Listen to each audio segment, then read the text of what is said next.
Market का पंचनामे में आप सभी का स्वागत है। आपके साथ में हूँ वरुण दुबे और बेहतरीन ट्रेडिंग सेशन जो है वो आज भारतीय बाजारों में देखने मिला है। इनफैक्ट इसने पिछले कुछ दिनों से हम जिस लेवल की लगातार बात कर रहे थे, इनफैक्ट पिछले 2 हफ्तों से मैं आपको लगातार यही कह रहा था, 9200 के ऊपर अगर हम टिकते हैं तो 9600 का लेवल आपको जल्दी देखने मिलेगा।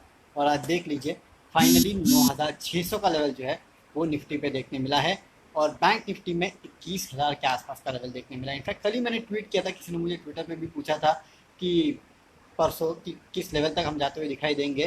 तो मैंने उनको यही कहा था कि 9600 तक निफ्टी जो है वो हेड करते हुए दिखाई दे रहा है और बैंक निफ्टी जो है 21,000 के लेवल जो है वो छूते हुए नज़र आ रहा है और वही लेवल आपको आज जो है निफ्टी और बैंक निफ्टी में देखने मिला है।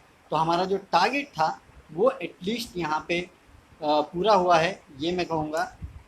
अच्छा है, लेकिन सबसे बड़ी बात तो यही है कि अब आगे क्या क्या आगे इस तरह की तेज़ी जो है वो जारी रहेगी या फिर यहाँ से मार्केट गिरते हुए दिखाई देगा। याद रखिए कि ये जो रैली आई है 9,600 तक की, हालांकि ऊपरी स्तर से थोड़ी गिरावट ज़रूर देखने मिली, आज हम बंद हुए 9,540 के आसपास। लेकिन ये रैली फंडामेंटली ड्रिवन रैली नहीं थी, एक बात आपको याद रखना है। ये मोर ऑफ टेक्निकल रैली है। और क्योंकि बाकी जगह गेंस की अपॉर्चुनिटी, यानी कि बाकी एसेट क्लासेस में आपको जो गेंस की अपॉर्चुनिटी है वो इतनी बड़ी अब रह नहीं गई है। तो आपके पास ऑप्शन क्या बचता है? आपके पास सिर्फ एक ही ऑप्शन बचता है और वो है मार्केट्स, इक्विटी मार्केट्स। और उसी की तर्ज पे आप देख रहे हैं कि ज़्यादा से ज़्यादा पैसा जो है इक्विटी मार्केट्स की तरफ आ रहा है। टेक्निकली अगर आप देखें तो यहाँ से जो अगला टारगेट आता है वो 10,000 के आसपास आता है।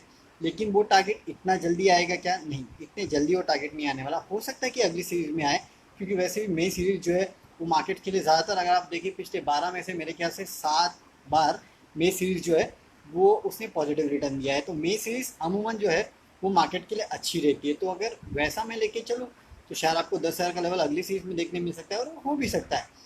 लेकिन पिछले 12 साल में कभी कोरोना वायरस नहीं हुआ था, इस तरह की सिचुएशन कभी देखने नहीं मिली थी। तो ये भी आपको याद रखना होगा। तो टेक्निकली लेवल 10,000 का निकल के आता है अब यहाँ से। लेकिन फंडामेंटली कुछ चेंज हुआ नहीं है। कोरोना वायरस का क्या होता है, लॉकडाउन के ऊपर आगे जाके क्या फैसला निकल के आता है। 3 तारीख को लॉकडाउन ख़त्म होना है, उसके बाद ज़्यादातर लोग यही मान के चल रहे कि एटलीस्ट मेजर सिटीज़ में तो लॉकडाउन खुलने वाला है नहीं, अगर इंटीरियर्स में खुला तो भी खुला। तो ये सब दिक्कतें जो है वो अभी ख़त्म हुई नहीं है, ये आपको याद रखना है। टेक्निकली हम चल रहे हैं, अच्छा है। लैक ऑफ इन्वेस्टिंग एवेन्यूज़ की वजह से हम चल रहे हैं, उसकी वजह से मार्केट में तेज़ी देखने मिल रही है। अच्छा है, इस तेज़ी को आप राइड कर सकते हैं, बहुत अच्छी बात है। नीचे जाएगा अगर मार्केट तो वहाँ थोड़ा थोड़ा खर्चा एक्यूमुलेट कर सकते हैं, ये भी एक स्ट्रैटेजी आप बना सकते हैं। लेकिन सबसे बड़ी बात तो ये, चलिए 10,000 तो आपको आने वाली सीरीज में शायद देखने मिल सकता है, लेकिन कल क्या होगा? अब याद रखिए, इस पूरे महीने में या फिर माफ़ कीजिएगा, पिछली एक्सपायरी से अब तक अगर हम देखें तो निफ्टी में करीब करीब 1,000 पॉइंट के आसपास की तेज़ी देखी गई है। यानी कि करीब 11-12% के आसपास की रैली जो है वो निफ्टी ऑलरेडी आपको इस सीरीज़ में दिखा चुका है। क्या अगली सीरीज़ में लोग इस पोजीशन को कैरी करते हैं? अगर कैरी कर लिया ना, मानिए मेरी बात, अगर इस पोजीशन को कैरी कर लिया ज़्यादातर लोगों ने, तो ये बहुत बड़ी बात हो जाएगी, ये आपको याद रखना है। क्योंकि अगर इस पोजीशन को लोग कैरी करेंगे, इसका एक ही साफ मतलब है कि मार्केट यहाँ से मान के चल रहा है कि आपको तेज़ी और शायद देखने मिलेगी, लोग बुलिश होके जाएंगे। लेकिन मुझे लगता है कि शायद लोग अपनी जो पोजीशन है उसको कैरी करना ना चाहें, क्योंकि अगली सीरीज़ अब देखना पड़ेगा कैसी होगी। इसके लिए मेरे ख्याल से 9,400 के आसपास या 9,380 के आसपास एक स्टॉप लॉस रखिए आप। ये लेवल टूटता है तो शायद आपको फिर से 9,260 के आसपास मार्केट जाते हुए नजर आएगा। ये लेवल अगर नहीं टूटता है ना, कल शायद मेरे ख्याल से थोड़ा बहुत दबाव रह सकता है, क्योंकि एक्सपायरी रिलेटेड मूव जो है, क्योंकि मंथली एक्सपायरी और 12% के आसपास की तेजी आप ऑलरेडी दिखा चुके हैं। तो उसको रिलेटेड मूव जो है आपको कल मार्केट में देखने मिलेंगी। तो हो सकता है मार्केट में थोड़ा दबाव रहे। अगर नहीं रहा ना, तो फिर सिग्नल कुछ और ही है, समझ लेना। अगर दबाव नहीं रहा तो मान लीजिए कि 10,000 बहुत जल्दी आपको आते हुए दिखाई देगा। और अगर दबाव रहा तो हो सकता है कि कल कूल ऑफ हो, उसके बाद फिर से एक बार छोटी मोटी तेज़ी जो है वो चालू होते नजर आए। लेकिन यहाँ से टेक्निकली 10,000 संभव लग रहा है। 10,400 के आसपास का स्टॉप लॉस रखिए। लेकिन ये टेक्निकल कॉल है, याद रखिए, ये फंडामेंटल कॉल नहीं है। मैं आपको बार बार ये बात इसके लिए बता रहा हूँ क्योंकि इस तरह का सिनेरियो आज तक किसी ने नहीं देखा है और भगवान ना करे कि कोई देखे। इसके लिए, क्योंकि इकोनॉमी की हालत ख़राब होनी है, जीडीपी कहिए या कोई भी पैरामीटर कहिए, वहाँ आपकी हालत ख़राब होनी है। तो उस लिहाज से कुछ खास इकोनॉमी में बदलने वाला है नहीं। तो इकोनॉमिकली तो वीक है, टेक्निकली स्ट्रॉन्ग है, तो देखते क्या होता है। अब सवाल जवाब का सिलसिला शुरू करते हैं और यहाँ देखिए शुभम गुप्ता टाटा मोटर्स पे पूछे हैं। देखिए शुभम जी, टाटा मोटर्स काउंटर ठीक है, ओके, बट जिन लेवल्स पे ट्रेड कर रहा है 78 के आसपास, और याद रखिए ये वो काउंटर है जो ग्लोबली लिंक्ड है, इन काउंटर्स की धुलाई सबसे ज़्यादा होती है। अब सस्ता ज़रूर है ये इन लेवल्स के ऊपर, लेकिन यहाँ भी काउंटर में रिस्क कम नहीं है, एक बात आपको याद रखना होगा। रिस्की काउंटर है, स्टॉप लॉस के साथ ट्रेड कीजिए, रखना है तो रखिए, इस तेज़ी में शायद आपको थोड़े बहुत पैसे बन जाए, लेकिन ये मेरा प्रीफर्ड बेट नहीं होगा। अगर आप थोड़ा बहुत लॉस झेलने की हिम्मत रखते हैं और अगर लॉन्ग टर्म रुकना चाहते हैं तो ही आपको इन काउंटर में खरीदारी करना चाहिए, नहीं तो आपको इस काउंटर से दूर रहना चाहिए। कुमार अमोद ये पूछते हैं कोटक बैंक शॉर्ट टर्म। देखिए कोटक बैंक सबसे पहले तो शॉर्ट टर्म के लिए, लॉन्ग टर्म के लिए है। इनफैक्ट पिछले कुछ दिनों में मैं देख रहा था कि ज़्यादातर लोग अगर बैंक्स को डाउनग्रेड कर रहे हैं तो उसमें कोटक का नाम नहीं है। कुछ लोग HDFC को रिप्लेस कर रहे हैं, ICICI को रिप्लेस कर रहे हैं, या फिर वहाँ से कोटक को ले रहे हैं। तो Kotak one of the preferred bet बन चुका है अभी, कि ये काउंटर जो है अब प्रीफर्ड बेट तो बन चुका है। फंडामेंटल ये काउंटर अच्छा है, मैंने आपको इससे पहले भी कहा था कि काउंटर में कुछ ना कुछ तेज़ी आपको जो है वो देखने मिल सकती है, और उसी तरह की तेज़ी इस काउंटर में देखने मिल रही है।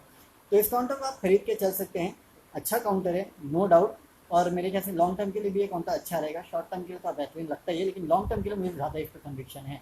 रोमिन दमेलिया एक्सिस बैंक पे पूछे, अच्छा ये अच्छा सवाल है एक्सिस बैंक पे।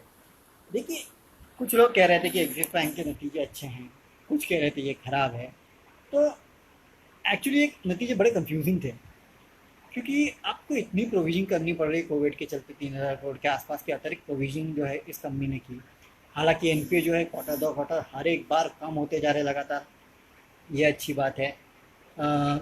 नेट इंटरेस्ट मार्जिन ठीक ठाक है, ये अच्छी बात है, लेकिन ये जो लॉस का फिगर आया है ना, ये कहीं ना कहीं चुभता है। Finally your EPS is your profit, ये आपको याद रखना है। और अगर आपका EPS कम होता है तो आपका P बढ़ जाता है। इतना ज़्यादा P किसी कंपनी को कोई क्यों देगा, ये सबसे बड़ा सवाल है। और इसके लिए आज आपने देखा MK ने, प्रभुदास लीलाधर ने अपने जो एक्स्ट्रा एग्रेसिव टारगेट थे 850 के आसपास, जो कि मुझे भी एक समय पे लगता था कि शायद आएगा, उसको काट के सीधे 500 550 के आसपास किया है। नो डाउट ये टारगेट आज के टारगेट से भी ऊपर है, इसके लिए आप कह सकते हैं कि देखिए वो अभी भी बुलिश है, but look at the level of bullishness. क्या लेवल ऑफ बुलिशनेस आज भी वो है? नहीं, ये सबसे बड़ी दिक्कत की बात है। कहीं ना कहीं इसके लिए मुझे भी थोड़ा कन्विक्शन लेवल जो है इस काउंटर पे थोड़ा मेरा कम हुआ है। इस तरह की कट्स अगर कोई लेता है तो ये प्रॉब्लमेटिक है, और इसके लिए मेरे ख्याल से एक्सिस बैंक देखिए अच्छा है, बट मेरे ख्याल से थोड़ा दूर रहिए इस काउंटर से कुछ टाइम के लिए। शायद जो कुछ बैंक्स मेरे हिट लिस्ट में थे जो कि अच्छे लगते थे मुझे, उसमें से शायद मैं एक्सिस बैंक को अब निकालूंगा, कुछ टाइम के लिए एटलीस्ट निकालूंगा। उसके बाद देखते फिर से इसमें मिलता है कि नहीं मौका, लेकिन कुछ टाइम के लिए मैं इस काउंटर को अपने प्रीफर्ड बेट में से निकाल दूंगा।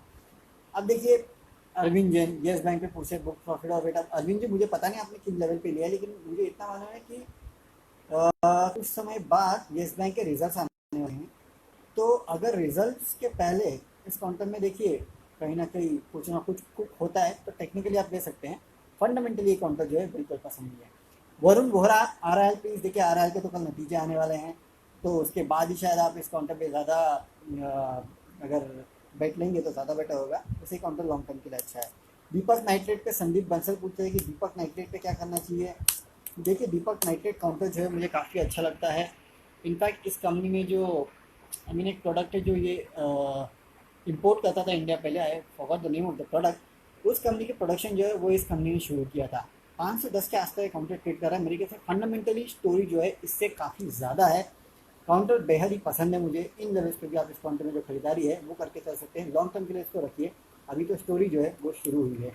इक्का लैब, अब देखिए ये जो इक्का लैब और ये सब था, टूरिस्ट रोहित पूछ रहे हैं इक्का लैब में क्या करें। अब देखिए याद रखिए ये जो स्टोरीज है ये चली इसके लिए थी क्योंकि इन काउंटर्स में वो जो हाइड्रोक्लोरोक्विन था वो कैडिला और इक्का लैब जो है वो बनाते हैं।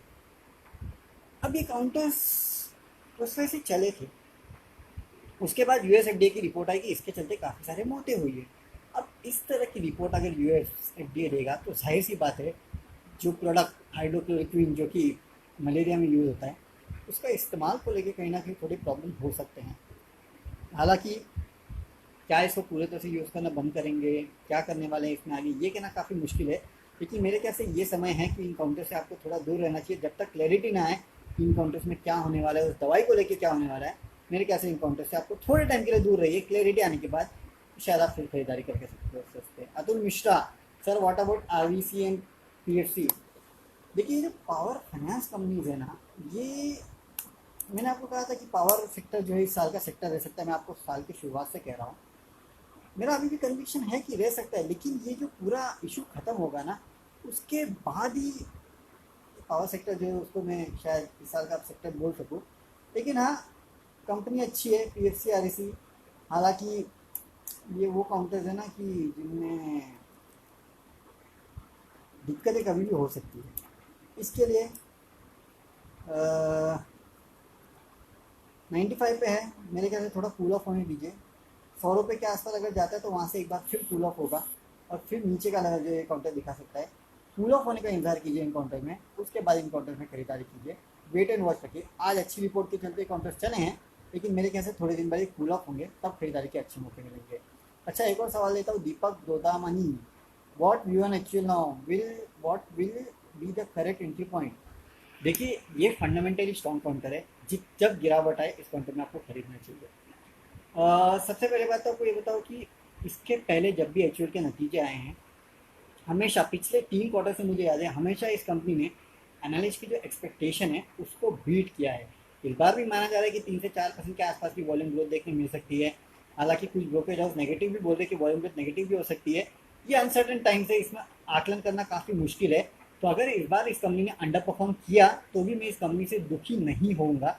मैं इस कंपनी के मैनेजमेंट की कमेंट्री सुनना चाहूँगा कि वो कमेंट्री क्या देते हैं।